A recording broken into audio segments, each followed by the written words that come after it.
Hello there, this is Rom Wills coming back at you with yet another video. Why some things are hard to explain. Yeah, so you're like, oh dang, what's Uncle Rom going to talk about now? And I'll get to that in a second. First, some basic housekeeping. Check out my new channel, Rom Wills About That Business. The link is in the description box. Check it out. I'm gonna try to post over there like every 2 days, at least starting out. I'm one of those brothers. I got a little Caribbean in me, so I got about 55 jobs and stuff. So it's tough. I'm just working and stuff. So it's hard to like give something every day over there, but yeah, still check it out. And also, another one of my jobs, check out the Negro Manosphere. Yeah, that's the black juggernaut, as my brother Obsidian would say. And he's one of the featured writers over there. Alan Roger Curry, Mode 1, he's over there. And the site is run by, very prominent YouTuber, very talented YouTuber, O'Shea Duke Jackson. So definitely check it out. Link is in the description box. And I always have an article that comes out every Thursday. So check it out today. Hey, go over there now, show some love, comment, all that good stuff. Now, to the matter at hand. Why some things are hard to explain. One of the biggest issues in discussing this thing of ours called game is the reality that everybody is coming from it from a different perspective.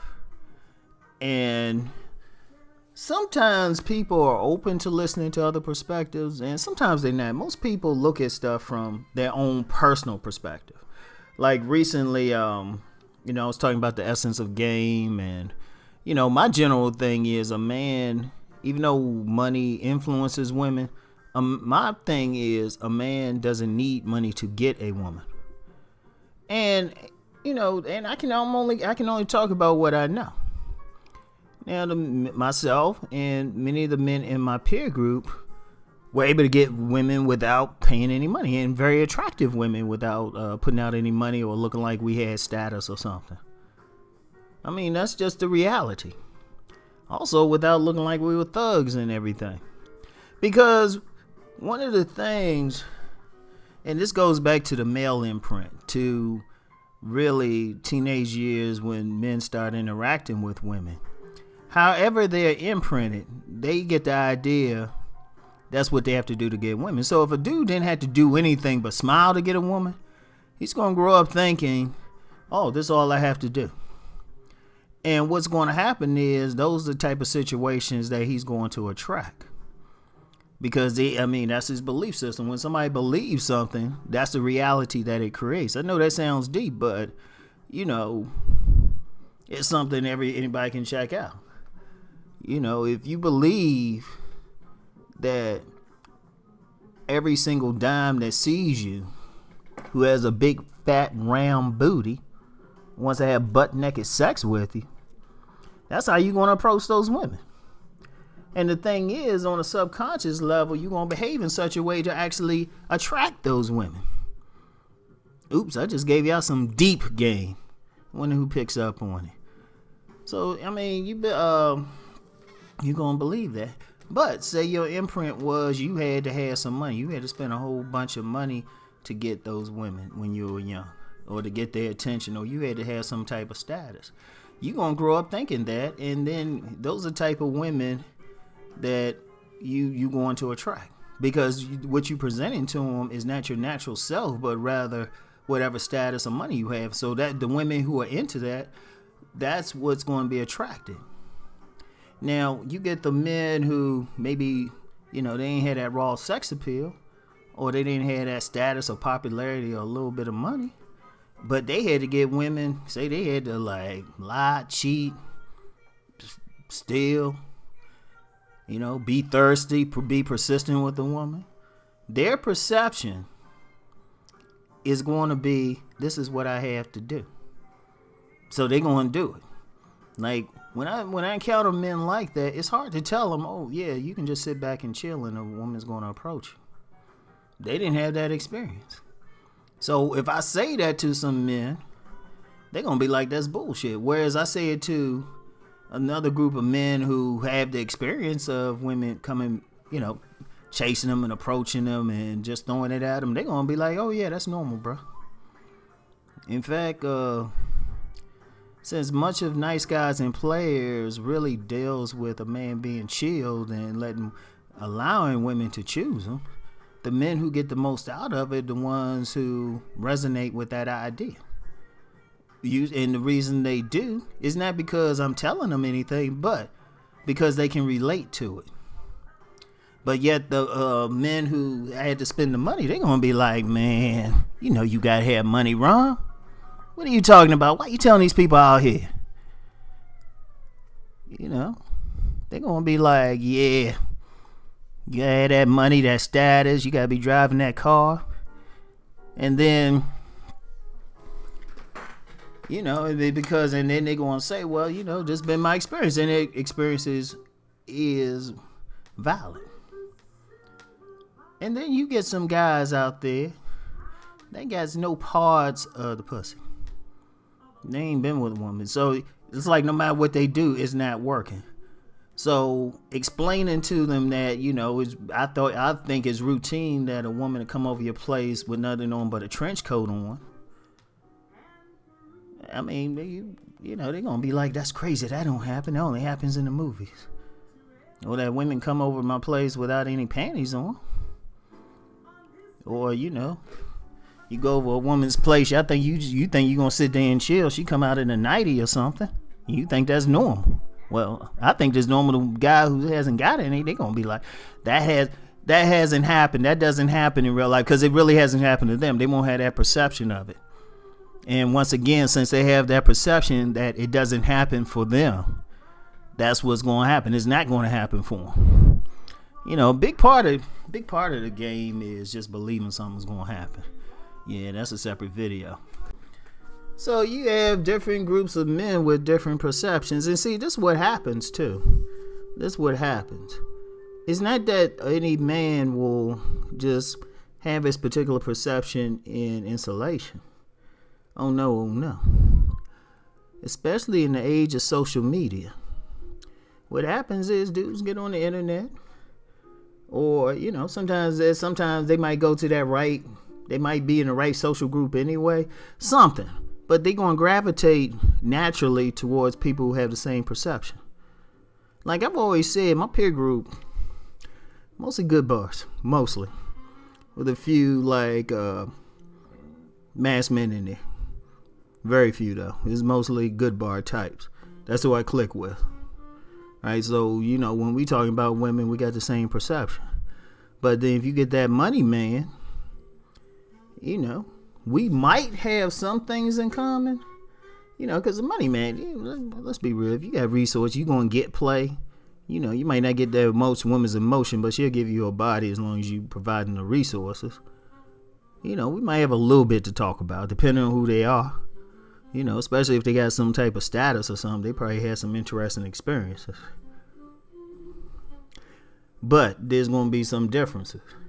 And then if you that laid back type of player where the women choosing you all the time, the conversation with that thirsty dude who hitting on 100 women a day is going to be a little difficult. In fact, they're going to look at you like, they'll look at the laid back player like, nah, he ain't getting none. Whereas the laid back player looking at the thirsty dude like, yeah, you trying too hard, dog. And then, shoot. The laid back player and the guy who's a virtual virgin or might have had maybe one woman at best in life, shoot, the conversation don't even happen. And I picked up on this in the early days of selling my book, Nice Guys and Players. Good bars, players, Max, ex-pimps, they pick up the book without me even having to say a word, literally. I mean, it'd be like, hi, they just see the cover of the book and stuff. They see the words on the book and they be like, how much for it? And they just grab it. And someone contacted me and say, you man, this is it. Now the money men into that money, you might have to use a little bit of salesmanship with them. Thirsty type dudes, yeah, you talk to them a little bit, they get my idea what's it about, and they think, man, they would either say, I already know what's in it, or like, okay, man. Yeah, they wouldn't argue with me, but sometimes they give me that look like I don't know what I'm talking about. Yeah, I probably get that on some of my videos too, who don't share my perception. Whereas the dudes who do share it, they be like, yeah, you right, Ron. And I recognize some of the commenters who on that shit, who on that good bar thing. And trust me, I recognize it as soon as I see it. Because they the ones with few words, they'll pop in every now and then. But I already know it. I could call some names, but I'm like, nah. But I know it right away. And then, of course, the nice guy, oh my God. I think I might have had 2 nice guys where the sales were like, well, I made the sales. None of them were easy with the nice guys. Or, the guys who ain't really got that much play. Because it always come down to perception.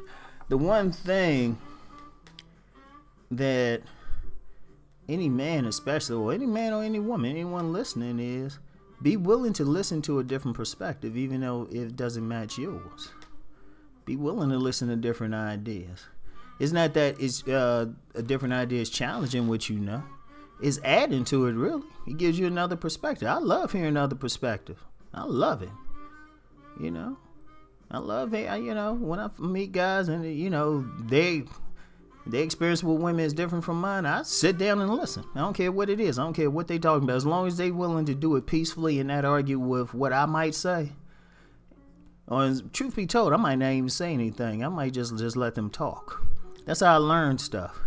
I'm not afraid of seeing something somebody else's way, even if it contradicts my own worldview. Because as I've said before in a video, I'm still growing. I'm a work in progress. I haven't manifested the ability to walk on water. So when I do that, then I'll feel like, okay, I made it, but I haven't done it yet, so I'm always open to hear something. Even if I initially disagree, I'll still file it away somewhere, and like if I encounter something in the future or something that verifies that viewpoint or gives me a reason to incorporate the viewpoint, I'm like, okay. But a lot of stuff I just listen to and just hold it in my mind until I get a chance to investigate it, no matter what it is. Because you never know. You never know. But anyway, that's it. That's why sometimes it's hard to even have conversations with somebody, because they haven't been in your position. And like I said, the best thing to do is just be open and just listen, even if you don't agree. You don't have to argue with it. It ain't that either one of you are wrong or either one of you are right. It's just a matter of y'all seeing the same thing from different perspectives. Like, for example, you can see, like, I see dimes as just regular folk.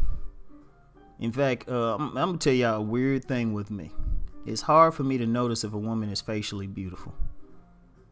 Seriously, sometimes it sounds weird, but sometimes somebody else has to tell me. And they'll say, man, she is real fine. She beautiful. And I'll be like, she is.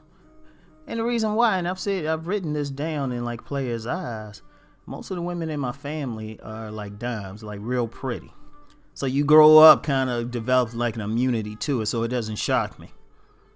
And so, and since they're your relatives, and, I ain't grow up in like some backwater place where I'm trying to have sex with my cousins, so naturally I just see them platonically. And that transferred to other women. So it's just like, oh, okay.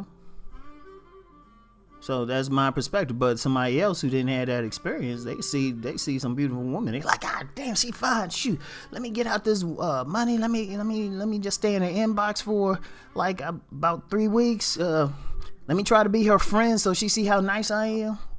And I'm like, oh, okay. But it is what it is, though. Anyway, that's it for this one. I'll talk to y'all later. Peace.